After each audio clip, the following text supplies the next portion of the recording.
Sahabat MRC, jumpa kembali dengan Mila Meli dalam acara Info Publik. Hari ini Meli sedang mengunjungi sebuah tempat kebudayaan, tepatnya Yayasan Kearifan Lokal Tepos Liro yang berada di Jalan Depok Jaya, Pancoran Mas, Depok. Bersama MRC dan media jejak profil, mari kita saksikan liputannya. Tapi jangan lupa subscribe, like, and comment di channel YouTube kami, Mitra Reskrim Community. Oke, terima kasih semuanya.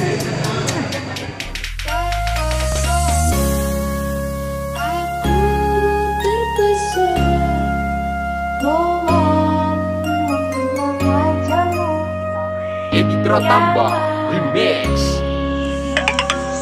Dan pesona, aku terpesona roman wajahmu yang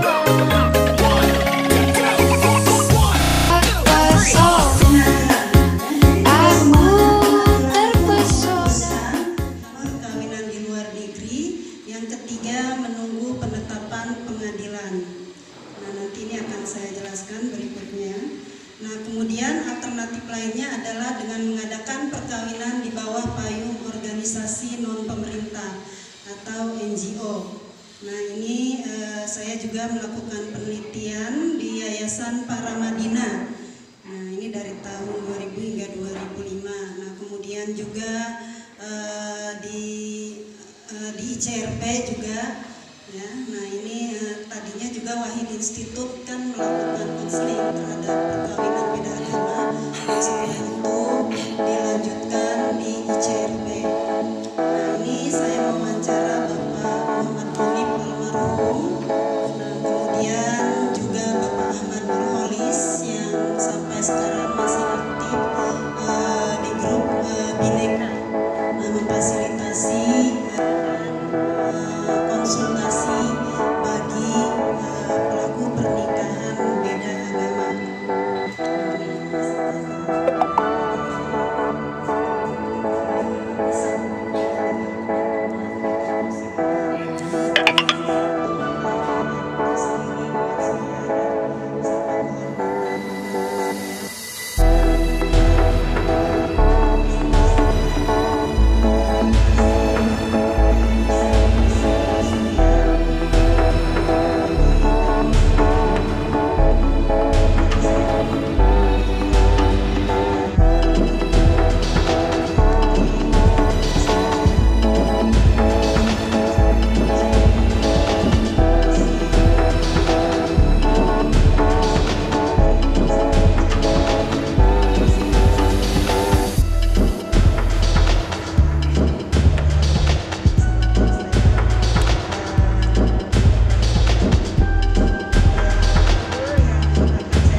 Diawali dengan tidak adanya payung hukum, dalam artian di sini bahwa praktek perkawinan beda agama itu tidak diakomodir di dalam undang-undang perkawinan. Nah, kemudian kita lihat dari interpretasi harfiah di sini pasal 2 Undang-Undang Perkawinan ayat 1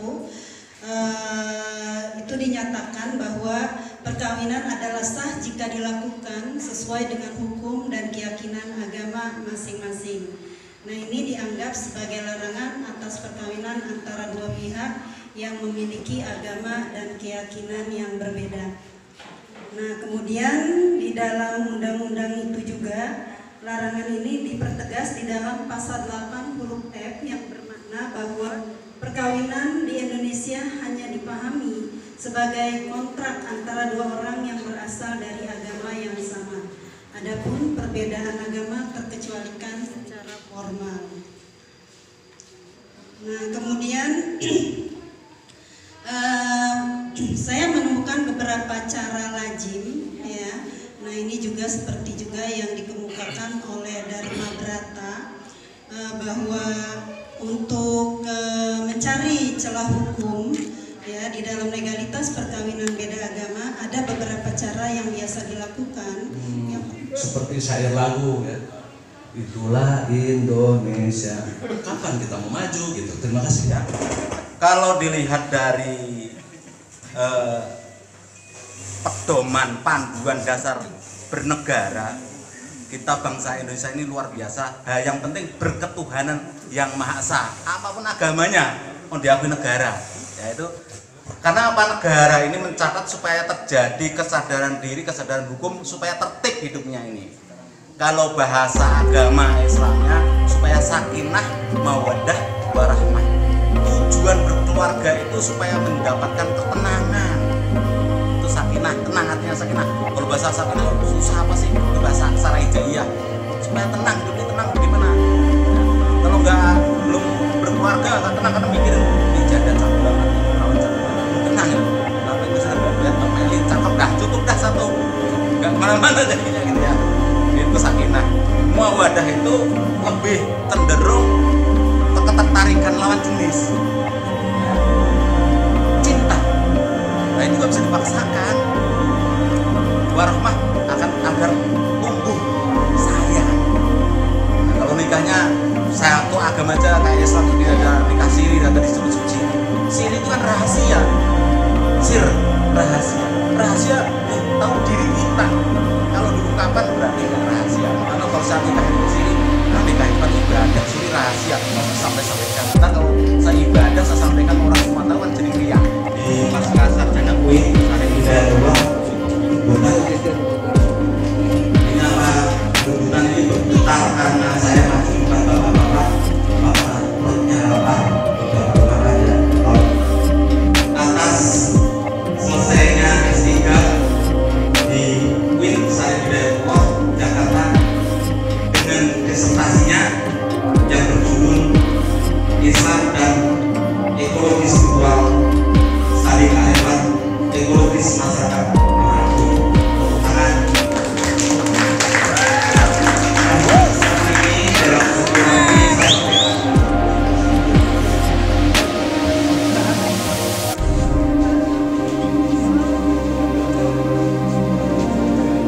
Bismillah ya, potong tumpengnya ya, sampai puncak kenikmatannya, keindahannya. Satu satu ya.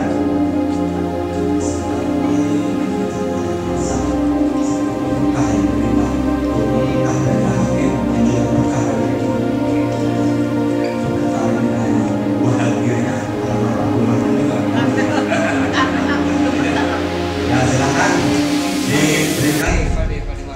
Pak De Mariali, monggo, 110. Monggo, lihatin belakang. Belakangnya itu mentornya di belakang, artinya jangan lihat latar belakangnya, lihat ke depannya gitu. Masa depan yang indah, monggo. Lauknya yang banyak, harus habis karena ini. Ya. Pahanya, kalau bersepuh masih suka paha. Pahanya masuk. Berapa banyak? Ya. Secukupnya. Sedikit yang penting ikhlas. Mantap. Ya inilah antara campuran ya, di sini ada telur merah putih. Ini filosofi. Ini filosofi makanya pakai masker. Maskeran ya. Jadi lagi sekarang maskeran. Maskeran. Ya inilah dengan orang tua kita ya, turunkan terus. Ya ini untuk kita. Semoga dengan tanda ini Saat ini saya bersama dengan Ketua Umum Kebudayaan Teposeliro dengan Bapak Prayogo. Lembaga Kajian Teposeliro tepatnya. Silahkan Bapak memberikan statement untuk acara hari ini. Monggo. putusan Selamat pengadilan siang. negeri itu tidak Perkenalkan, saya Yugo sebagai Ketua Maka yang Umum berlaku adalah Lembaga putusan Kajian Tapos pengadilan Liro. agama. Kebetulan hari ini kita Jadi sedang suami mengadakan Islam ini acara tidak menerima pertemuan rutin putusan tiap gugat bulan. cerai yang diajukan oleh istrinya Nah, dari dalam pengadilan negeri. pertemuan ini kebetulan kita ada 3 pembicara, menghadirkan 3 pembicara Seperti itu. Nah, belum lagi hak yang asuh anak membahas ketika perceraian. tentang Nah, anak ini siapa yang perbedaan akan, agama, perkawinan mengasuh, ya? antar agama yang Kalau berbeda. nanti, hak Yang kedua asuhnya tentang itu, ekologi spiritual kalau Islam. perceraiannya di pengadilan Yang ketiga agama, tentang psikologi, ini hak asuh ya, anak, tentang psikologi umum. biasanya diserahkan Seperti itu. kepada orang tuanya Dan beliau-beliau yang memberikan 3 materi berbeda-beda ya Bapak ya. Baik, nanti saya wawancara dengan beliau. Kalau dalam Terima kasih Bapak Ketua atas penjelasannya. Semoga kegiatan ini selalu berjalan terus tiap bulan, sukses dan lancar, memberikan dampak positif untuk masyarakat Indonesia lagi. MRC hadir untuk negeri. Terima kasih. Ini Meli bersama dengan Bapak Raden Pramono Sudomo. Betul ya Bapak ya? Sebagai pendiri dan pembina langsung Yayasan Kearifan Lokal Teposeliro. Mohon Bapak dijelaskan apa dan bagaimana Yayasan Teposeliro ini. Monggo. Terima kasih. Selamat siang Mbak Meli. Mbak Meli ya. Iya. Perlu saya sampaikan bahwa Teposeliro ini semula adalah suatu komunitas paguyuban kelompok teman-teman yang punya tujuan ingin berbahagia bersama. Prinsipnya itu. Kemudian karena pertimbangan tertentu dan perkembangan zaman ketiga, mulai hari ini kita merubah maju lebih selangkah lebih maju bahwa Teposeliro itu kita jadikan suatu wadah berupa lembaga pengkajian kearifan lokal Nusantara. Jadi Teposeliro. Lalu apa sih Para anggotanya gitu ya Bapak? Isinya anggotanya dan sebetulnya anggotanya terdiri dari, kebetulan kami tidak memandang apa-apa ya karena Teposeliro. Kebetulan anggota kami yang tertarik pada komunitas ini adalah orang-orang teman-teman yang berlatar belakang Hindu, Buddha, Kristen, Islam, Sunda Wiwitan, Katolik, Kejawen, Konghucu, dan penghayat kepercayaan. Jadi ya, total ada 9 kalau gitu ya. Totalnya ada 9 ya, seperti itu. Dan memang sebetulnya tidak sengaja untuk menyatukan, tetapi ketika dalam pertemuan-pertemuan itu ada suatu masalah yang menarik, kemudian mereka menyatu untuk mengembangkan. Dalam komunitas itu, komunitas kami itu sebuah yang masuk merupakan informasi penting. Namun yang lebih penting adalah bagaimana kita berinteraksi secara guyup rukun. Itu yang paling berhasil. Karena mutu kita adalah kita harus berempati, berbagi, welas asih, dan Teposeliro.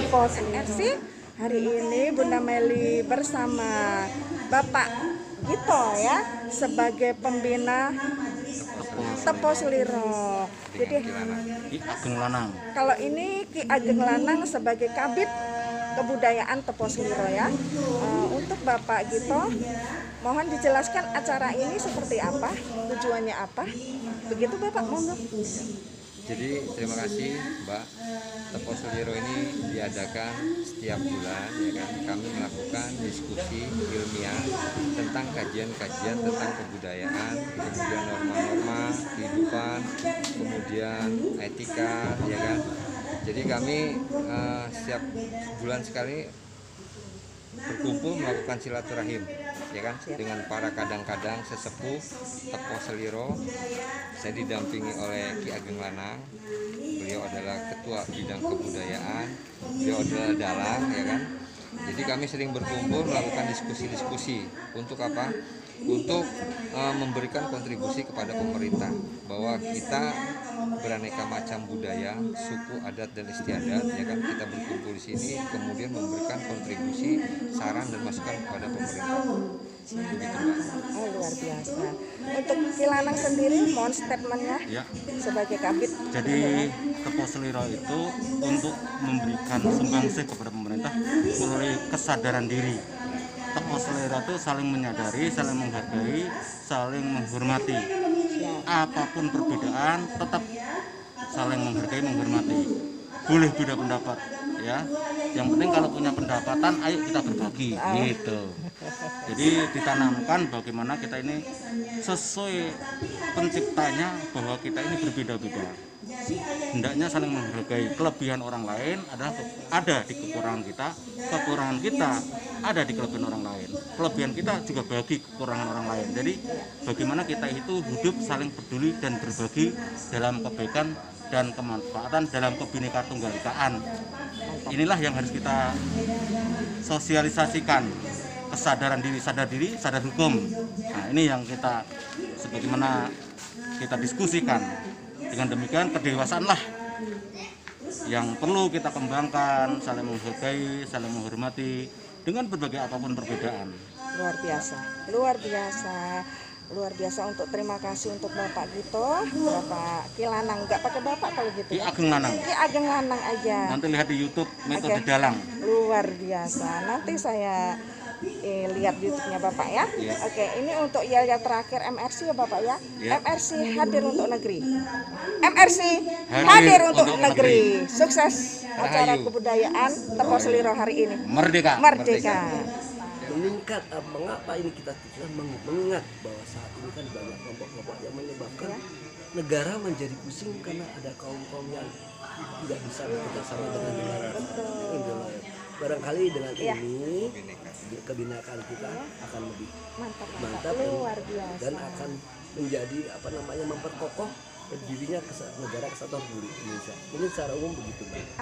Amin. Terima kasih Bapak atas penjelasannya, luar biasa sekali. Saya doakan Yayasan Tepos Seliro ini semakin maju, semakin sukses di kedepannya. Iya, amin. Luar biasa Bapak. Ini yang terakhir ya, ketika saya menyebutkan MRC hadir untuk negeri. Mohon ya Bapak ya. Terima kasih saya. MRC hadir untuk negeri. Terima kasih. Sekarang Meli bersama dengan Bunda Rusdiana sebagai narasumber dalam acara kebudayaan di Yayasan Kearifan Lokal Tepos Seliro. Monggo Bunda dijelaskan tadi apa yang disampaikan. Monggo. Baik, saya sebagai narasumber baru kali ini di Yayasan Tepos Seliro. Tadi saya memaparkan tentang pencarian legalitas pernikahan beda agama di Indonesia. Nah, ada 4 cara yang dilakukan oleh pelaku pernikahan beda agama untuk mencari celah hukum agar pernikahan yang mereka lakukan legal. Yang pertama, mereka melakukan pernikahan dengan cara tunduk kepada agama salah satu pasangan.